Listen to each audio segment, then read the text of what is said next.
नमस्कार दोस्तों, मैं कश्यप स्वागत करता हूं आप सबका आहट एक अनहोनी की चैनल पर। दोस्तों, आज की हमारी कहानी का शीर्षक है गांव की वो डरावनी रात।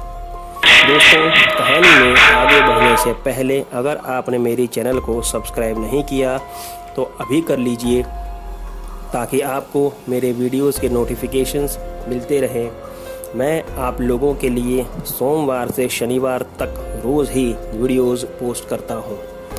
दोस्तों, मनोज हर साल गर्मी की छुट्टियों में अपने गांव जाया करता था। उसका गांव हरियाणा में रेवाड़ी के पास था। इस साल भी गर्मी की छुट्टियां शुरू होते ही मनोज उसके मम्मी पापा और छोटी बहन के साथ गांव जाने के लिए निकले। मनोज 10 साल का था और उसकी छोटी बहन 6 साल की थी। दोस्तों, गांव पहुंचते ही मनोज अपने कजिन्स के साथ घुल मिल गया और खेलने के लिए खेतों में चला गया। एक दिन खेत में क्रिकेट खेलते मनोज के कजिन जदुनाथ ने बॉल को हिट किया तो बॉल रेलवे पटरी से थोड़ा दूर एक कुएं के पास जाके गिरा। मनोज का खेत रेलवे पटरी के नज़दीक ही था। जब मनोज बॉल लेने के लिए कुएं के पास दौड़ा तब सारे बच्चे चिल्लाने लगे कि कुएं के पास मत जाना। तब वह रुक गया और कहा कि बॉल तो वहीं पर गया है तो वहाँ से ही लाना पड़ेगा ना। तब जदू ने भी उससे मना किया और कहा कि कुएं के पास मत जाना और सभी घर जाने लगे। उसी वक्त मनोज तेज़ी से दौड़ता हुआ कुएं के पास गया और गेंद ढूंढने लगा। तभी कुएं के पास उसे एक औरत दिखाई दी जिसके हाथ में गेंद थी और वह औरत हंसकर मनोज से बोली कि इसे ही ढूंढ रहे हो ना। तब मनोज ने कहा कि हाँ, ये मेरा ही बॉल है, लाइए मुझे दीजिए। तब उस औरत ने कहा कि हाँ, ले लो और उस औरत ने मनोज को बॉल दे दिया और कहा कि मेरे पास और भी बहुत से बॉल हैं, तुम्हें चाहिए क्या? तब मनोज ने कहा कि अगर आपको ज़रूरत ना हो तो मुझे दे दीजिए।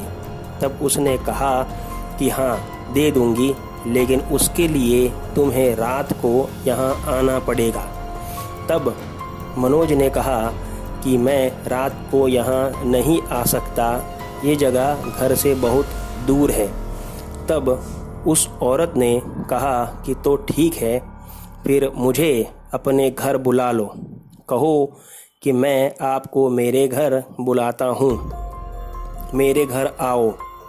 तब मनोज ने कहा कि ठीक है, मैं आपको मेरे घर बुलाता हूँ, आप मेरे घर आओ। तब उस औरत के चेहरे पर अजीब सी मुस्कान आ गई और एक डरावनी सी हंसी हंसते हुए उसने कहा कि जा घर जा, अब मैं रात को आऊँगी।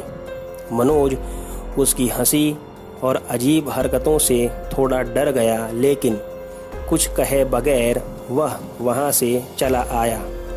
घर पहुंचकर जब जदू ने उससे पूछा कि इतनी देर तक तू कहाँ था और हम सब वापस आ रहे थे, तब तू कहाँ चला गया था? तब बॉल मिलने की लालच में मनोज ने जदू से कहा कि मैं तो तुम लोगों के साथ ही तो वापस आया था, तुमने मुझे देखा ही नहीं लगता है। रात को खाना खाकर जब सभी लोग सो गए तब मनोज को नींद नहीं आ रही थी तो वह आंखें खोले अपने बिस्तर पर लेटा हुआ था। तभी अचानक उठ के बैठ गया जब उसने उस कुएं वाली औरत को भीगे कपड़ों में उसके घर में आते हुए देखा, क्योंकि सभी लोग खाट लगाकर घर के बरामदे में ही सो रहे थे। वह औरत मनोज के पास आई तब उसका चेहरा बहुत ही डरावना था और वह सीधा मनोज के ऊपर कूद पड़ी और मनोज का गला दबाने लगी। उसने मनोज का गला इतनी ज़ोर से दबाया कि मनोज की सांस ही अटक गई और वह बेहोश हो गया।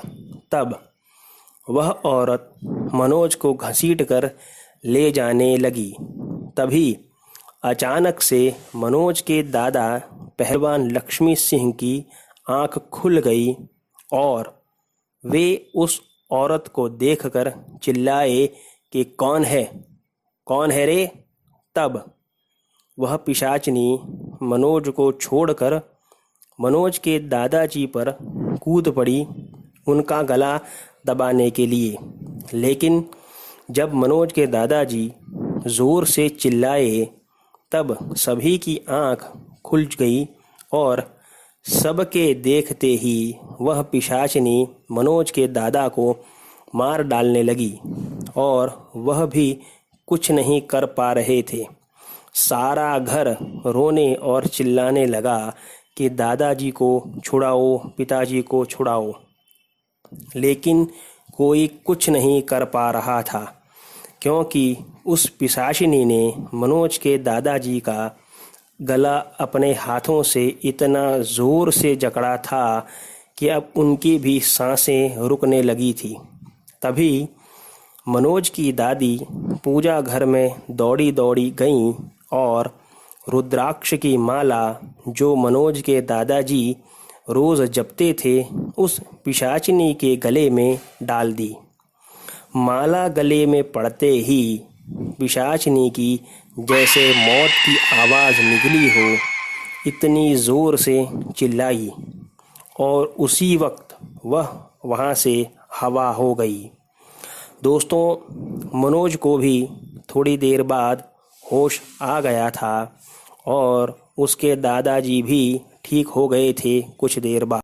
दोस्तों, कहा जाता है कि इस घटना के बाद उस कुएं के आसपास भी कभी वह पिशाचिनी कभी किसी को दिखाई नहीं दी और अब तो उस कुएं का पानी भी लोग पीने के लिए इस्तेमाल करते हैं। तो दोस्तों, कैसी लगी आपको यह कहानी मुझे कमेंट बॉक्स में ज़रूर बताइए।